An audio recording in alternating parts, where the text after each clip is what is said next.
Hello everybody, I am Cindy C. Brooks, a realtor here with 804 Real Estate, and welcome to 804 Live. Today our guest speaker is, Jason, with the owner of Old Dominion Public Adjusters. Jason, welcome to our show. Good to be here, Cindy. Excellent. What can you tell us about what you're doing? Because you have a company that advocates for people who have had like traumatic disasters and whatnot for restoration. Can you tell us about that? Sure. Old Dominion Public Adjusters is a public adjusting company. Basically, anybody who has had an insurance claim has likely gone through, they have a claim, fire, water, storm, whatever the cause of the loss is, then the insurance company sends out an adjuster. Yes. That adjuster works for the insurance company. That adjuster is generally given a set of guidelines on what they can and can't cover. And they write up an estimate. They may or may not have enough knowledge in the field to really understand what all the damages are. So as a public adjuster, my job is to go there and work with the homeowner, to ensure that the coverage is fairly and properly applied, and to ensure that all the damages are accurately accounted for. So in essence, we're an advocate for the homeowner who has probably had one of the most traumatic events of their life just unfold. That is true. I mean, there is really, people don't think about that. They don't have anybody on their side to speak with them, and they have no idea what they're going through or what to expect. Correct. You know, so actually, that's excellent then. What's your typical path of an insurance claim? Well, typically, as we just discussed, you have a covered loss. Say lightning hits your house. Catches fire. Hopefully everybody and every animal gets out. Yes. Your first step is you call 911. We do. Hopefully. Well, usually the neighbors, but go ahead. Well, Did with mine. I had a house fire. call your neighbors first. My neighbors call it. Well, yeah. Oh. You're in the middle of a house fire. I think you meant you called your neighbors first. Oh no, the neighbors call 911. So somebody calls 911. Yes. After they call 911 in that house fire, the fire department comes out. They do their job. They put the fire out and make sure there's not lighting back up. Then after the homeowner gathers their composure, they generally within a few hours call their insurance company. The insurance company sends somebody out to look and assess the damage. You'll speak to somebody on the telephone who will walk you through a few steps, tell you what to expect. They'll tell you if you need a hotel, go to a hotel. They'll pay for it. Then they'll send an adjuster out. The adjuster generally comes out, writes a check. Then you have, in a house fire, it could be mitigation for the water first, or it could be smoke mitigation. There's a couple different initial steps that happen, but you call a mitigation company out. Then after that, you call a general contractor out to put your house back together. So those are the typical steps. And as a public adjuster, coming in earlier, we can help you find the right professionals for your property, make sure the insurance company properly accounts for all of the damage that's there, and make sure your house is put back together as it would have been had the fire not occurred. Well, that is true. You know, when I had mine, which was many years ago, I had an out-of-town company, so I had nobody to advocate, or I didn't even have an adjuster really come to the house. I mean, it was all, yes. So it would have been nice to have somebody on my side, because I had to like live and learn. Right. Yeah.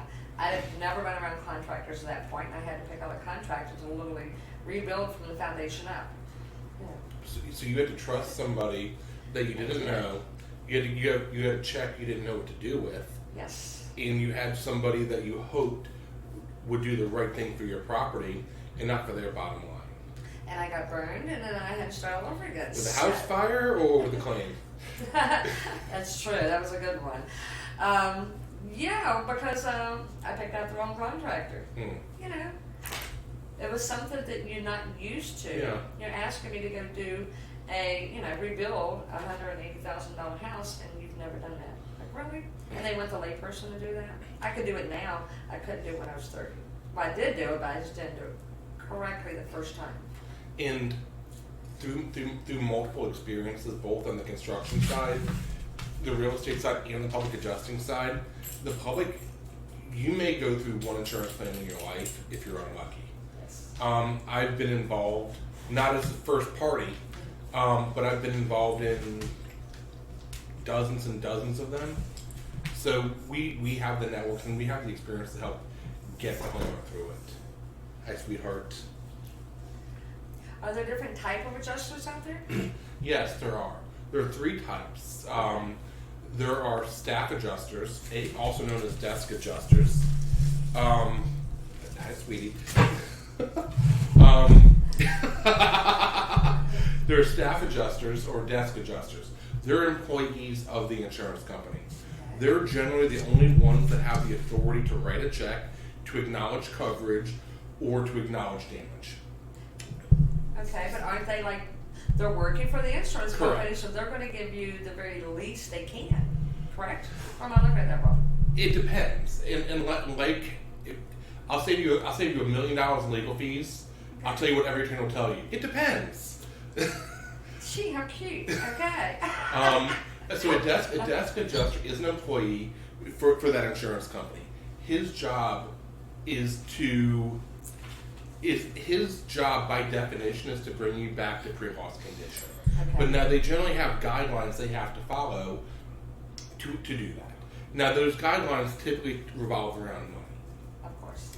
So that's the desk adjuster. But they have they're an employee of the insurance company, and they have the authority to write a check, not write a check, not acknowledge a claim. Then you have you have the independent adjuster. They're usually the independent contractors of the insurance world. So in that house fire that you had somebody from the insurance carrier actually come out, they would have been a desk or a staff adjuster. They have authority. Then you'd have an independent adjuster. They could have come out. They come out from an independent contracting company, and they look at the damages. They write an estimate. They write notes, and they submit those notes to the insurance company. And the third type of adjuster is a public adjuster. They're not an employee. They don't work for the insurance company. We work for you. We work for the public.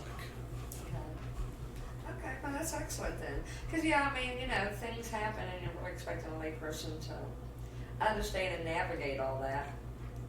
It's just not feasible. So it's good that somebody they can hire you. You're going to advocate, hold their hand, and take you through the whole process. Absolutely. From start to finish. Much as you do as a realtor, when you have a buyer client or a seller client, you represent that client. Exactly. I take them from start to finish, I hold their hand, and I'll walk them through everything. So you're doing that during really the worst time of people's lives. I mean, mostly because they just had a traumatic event, whether it's flood, fire, hurricane, because we're getting more and more straight line winds and storms. Absolutely. So I think that's excellent. I honestly think that's a very needed profession, and I've never been exposed to that. That's good. Well, Excellent. So what else can you tell us that you do? Well, I've got a background in real estate, 16 years. Okay. Then construction, mitigation, remediation, which is the fire cleanup, water cleanup, mold cleanup, and now public adjusting. It all ties into each other. I mean, as somebody with real estate experience, you can walk into a house and say, you probably would say, Mr. Buyer, Mrs. Buyer. Let's go into the attic and look. Do you see how they've got 3 ceiling joists that are cracked or trusses that are cracked? And actually, I am very crucial in that because I renovated houses for so many years. Perfect. So I can walk into something and pick it up like that. Yeah, exactly. That's not good. And in the insurance world, a buyer's, if the buyer goes into that house, you point out the rafters are cracked, you're going to ask a question. Did a tree hit this house? Yes. And you may start asking other questions. And would those questions affect the value? Of course. Not everybody discloses, and sometimes, especially if it was like an investor house and they rented it out, they don't really disclose it because sometimes they don't remember, or they just don't want to, and they're supposed to, or they didn't know about it. Or somebody told them that is okay. They always do say it's okay. So you do have to keep your eyes open on that. Yeah. You do. And another huge example that often gets understated on the insurance side is siding or roofing repairs. That's true. That is true. We see insurance companies. We actually had we had an insurance company recently say, "Well, replace the siding on that side of the house, and then paint it to match the rest of the house." Yeah, that doesn't really work on resale, but that's okay. And We're going to go to commercial and come back and ask Jason some more questions, and hopefully you'll learn a whole lot about having somebody advocate for you, God forbid, if something happened to your home. We'll be right back. Thank you.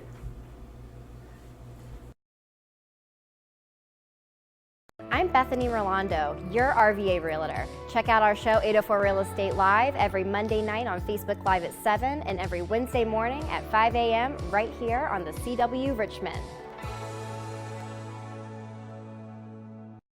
I've bought and sold several properties using the team over at 804 Real Estate. They're dependable, reliable, and they're a wealth of knowledge. For properties that I buy, they help recommend properties to me that might be good investment opportunities. For properties that I sell, they usually sell them in a week or less for me. 804 Real Estate, I highly recommend them for your next real estate transaction. Thinking of buying or selling your next home? Call us at 804-477-8700. 804 Real Estate, your local residential real estate brokerage. Hi, I'm Cindy Brooks, realtor with 804 Real Estate. Are you looking to buy or sell your next home? Well, with over 30 years of experience in real estate, I'd love to help you. My contact information is below. I look forward to hearing from you.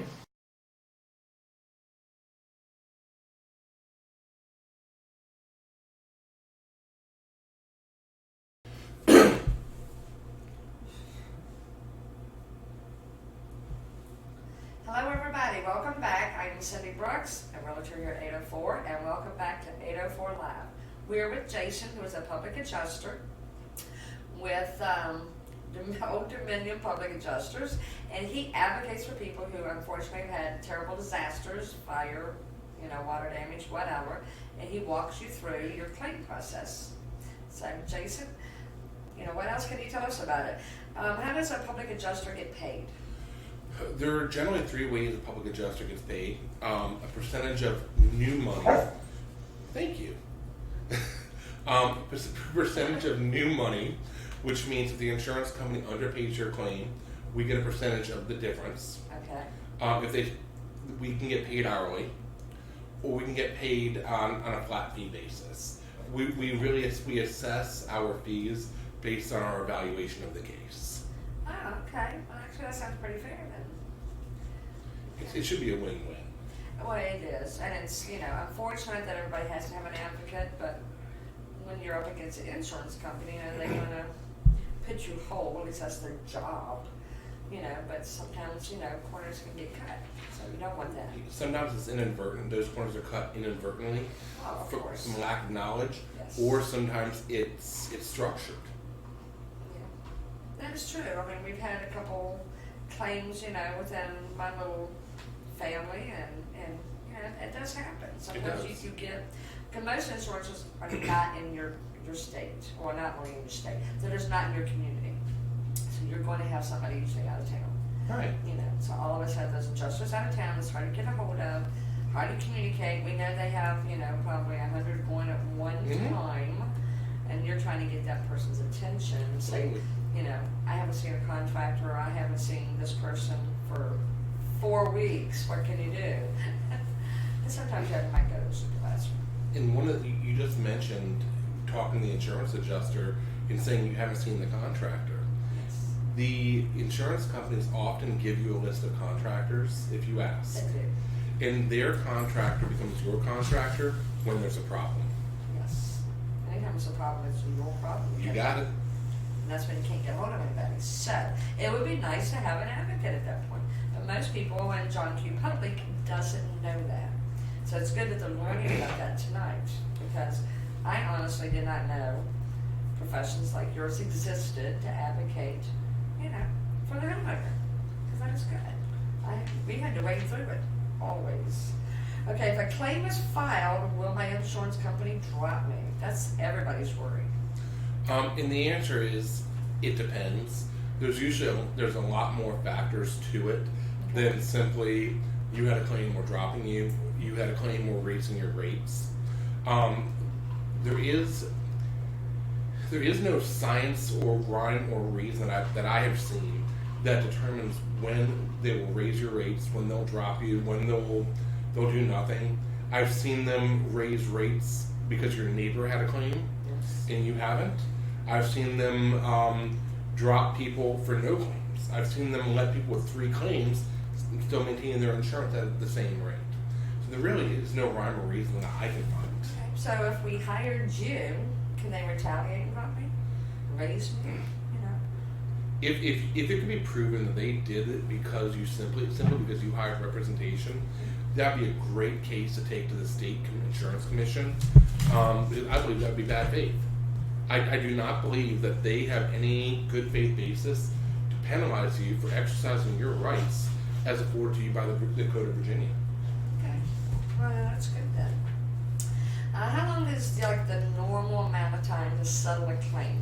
I mean, if it's ongoing, I understand that, sometimes they do in 3 parts. Right. You can have your first to get your contract going, and then you have that little second draw, and then that third after everything's okay. But sometimes, what happens if they pay the claim too quickly and then your contractor doesn't come back? Well, I think the dog is go out. The question was if. Sorry. That's okay. How long is Squirrel? I know. Go ahead, Otis. Squirrely and a 100-pound dog that's looking at me. He's hungry. The claim process really depends on how well the first estimate was written. How quickly, how much authority does your adjuster have? What are the major points of disagreement? In my experience, if an insurance claim is paid and settled in a very short period of time, there's a lot of things that were missed. Okay. And that's the way I would look at it too. But I mean, a lot of times, you're uncovering more damage as your contractors work. Oh, absolutely. That's happened on everyone I've ever pushed out over there, including myself. And then what the question generally turns into, was that pre-existing damage, or was that damage that was a direct result of this loss? Then if it was pre-existing, that leads to another set of questions that have to be determined by your policy. And you really want somebody in your corner who can help differentiate it, or even if it's pre-existing, the insurance company might still owe to fix it if it's a byproduct of the loss. Okay. So there's so many factors there. Yeah. Actually, that's an excellent answer, and it sounds good. When the insurance company wants to send out an engineer to take a look, why do they do that? Whenever I hear that question about an engineer from a homeowner, the answer I always give to the client is, if the insurance company wanted to pay for your loss, they could do it without a question. They could simply write a check. The times that I see engineers go in, generally speaking, is when the insurance company believes they have a reason or a way to deny a claim.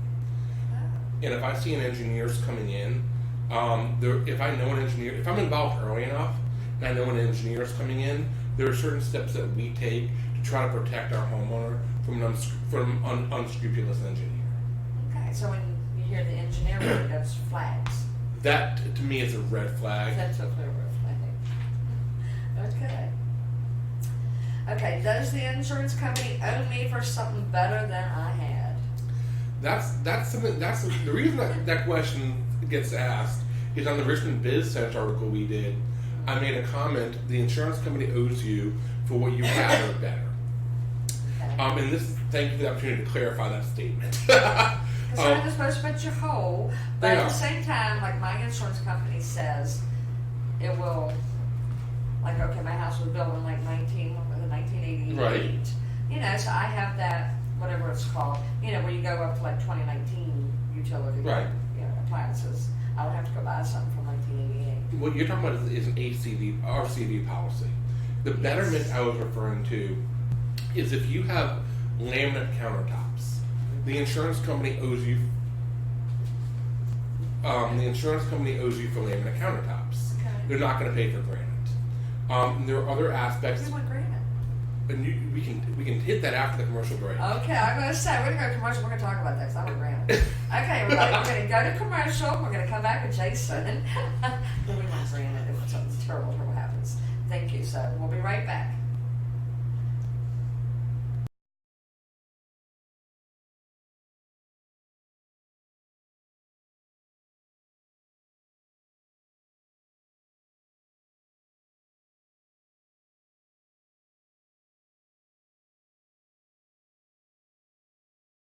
I'm Bethany Rolando, your RVA Realtor. Check out our show 804 Real Estate Live every Monday night on Facebook Live at 7 and every Wednesday morning at 5 a.m. right here on the CW Richmond. I've bought and sold several properties using the team over at 804 Real Estate. They're dependable, reliable, and they're a wealth of knowledge. For properties that I buy, they help recommend properties to me that might be good investment opportunities. For properties that I sell, they usually sell them in a week or less for me. 804 Real Estate, I highly recommend them for your next real estate transaction. Thinking of buying or selling your next home? Call us at 804-477-8700. 804 Real Estate, your local residential real estate brokerage. Hi, I'm Cindy Brooks, realtor with 804 Real Estate. Are you looking to buy or sell your next home? Well, with over 30 years of experience in real estate, I'd love to help you. My contact information is below. I look forward to hearing from you.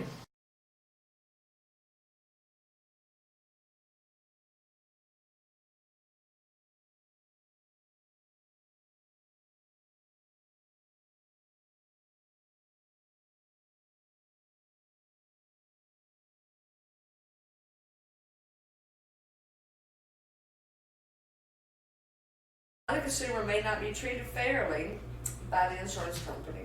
And how have you been able to help in the past? We worked a fire job, not as a PA, but on the construction side. Okay. But there's a lot of overlap between the mitigation, construction, and public adjusting. Okay. So there's a lot of the expertise just goes into a big old ball of experience. Okay. So we worked a fire loss. I think they started at 18 or 19,000. When it was all said and done, it was a $100,000 claim, which translated to the homeowner having a new heat pump, new ducts, new air handler, new kitchen cabinets, new floors, new paint, everything clean, new insulation, new hot water heater, new electrical panel. 95% of which the adjusters were not planning on covering originally. Oh, okay, well that's a big deal then. So. Definitely. What happens as far as the personal belongings, especially like women's jewelry, when we say we had, and they're like, no, you didn't. So how do you deal with that? With all these personal That's a trick question. belongings? So, in that, can't really be oh, I understand. told, it can't be proved that it was in the house when it happened. And for you mentioned jewelry. Yes. So here's a plug for all of our insurance agents and insurance friends who write insurance policies. Please, if you have jewelry collections, art collections, gun collections, money collections, coin collections, stamp collections, anything that's unique and not common in the average household, please talk to your insurance agent. And the reason that's so important is everybody jokes. Oh, if my house catches fire, I had a Picasso in there. Exactly. The insurance companies know it's not a joke when you lie to your adjuster. Of course not. You don't want to do that. But, that's just me. And you're absolutely right. But your jewelry collection, it's a beautiful ring you have on. And let's say you've got a couple of those, and that's a family heirloom. Now it gets in a fire, and you can't prove you had it. Exactly. So if we're helping you on the contents portion of your claim, we'd interview you right after the loss. We'd ask you some questions that hopefully probe you to tell us about your ring collection. Maybe you have pictures of this beautiful ring. How do you know it's in the house? And that's one of those things. I'm just saying. And that happens. And that would be bad, but go ahead. And my clients hopefully would never lie. That's the best. Yeah, and if they're committing fraud, which would be. It would be. Definitely. We can't support them in that. But in the case of your ring collection, hopefully you've got proper coverage. But to cycle back, because I know we've got other questions. I hope you have other questions. I don't want to get really lonely. You do. I'm gonna get really lonely. I gotta make you talk faster. But part of our intake process is asking you questions, and then we're going to submit the list to your insurance company, and you're going to sign it probably under penalty of perjury or under some sort of penalty that it's true and accurate to the best of your knowledge. Yes. And then we'll work with the insurance company. If they ask questions, we'll deal with them on it. So, as mentioned earlier, as your attorney would say, it depends. That is true. Okay, another one of their questions. When insurance companies put you up in like a hotel or wherever, until the work is completed or until they feel the home is livable, what is that average time and what all are they paying for? Because I've heard a lot of people say over the years, my house burns down, I don't have to pay for it anymore. Or yeah, you still have a mortgage company. That's actually a stellar question. Because ALE, additional living expense, is one of the most misunderstood aspects of an insurance claim. The insurance company owes you for what you had prior to the loss. They don't owe to put you on the James River waterfront if you lived in Chester. Sorry, no knock to Chester. I didn't say much, Chester. I did. You just so mean. Go ahead, Jason. It's La Croix. And I say that as a joke. It's a friendly knock. I know that. But I love Chester people, that's right enough. it is. So you live in Chester. You are within a certain range or distance to your home, to your work, to your home. Your home isn't. I kind of flustered over She Chester. did. Your home is within a certain distance to your job, maybe to your kid's daycare, to your life. to your life. It is, just your life. Now, for them to put you into short pump and force you to drive to daycare, work an extra 30, 45 minutes, that's not fair to you. So there's a reasonable factor. Is your house going to be ready in 2 weeks? If so, then they may put you in a hotel. But if you had a house fire like you did, they're going to what do you call it? They're going to put you. They should put you in a house. So having a PA in your corner will help you try to find reasonable living accommodations that's similar to what you had, which is what the insurance company owes for. Excellent. And that is true. That is what they're trying to make you whole. Okay, well, everybody, this is the very end of our show. We've answered every question we can, and I appreciate you stopping by and sharing Monday evening with us. Don't forget to tune in. I always say tune in Wednesday, Channel 13. And thank you, Jason, for coming in. His information's at the bottom. If anybody would like to write that down, contact him if you need an advocate or know somebody who does need an advocate. Any questions? We're on Facebook, Old Dominion Public Adjusters. Definitely, I'm going to say Old Dominion Public Adjusters. Thank Now you, you Jason. flustered now. I know. That is a tongue twister for me. I try to talk with that accent. It doesn't work. Thank you, everybody, and have a blessed week. Bye-bye. Thanks for tuning in.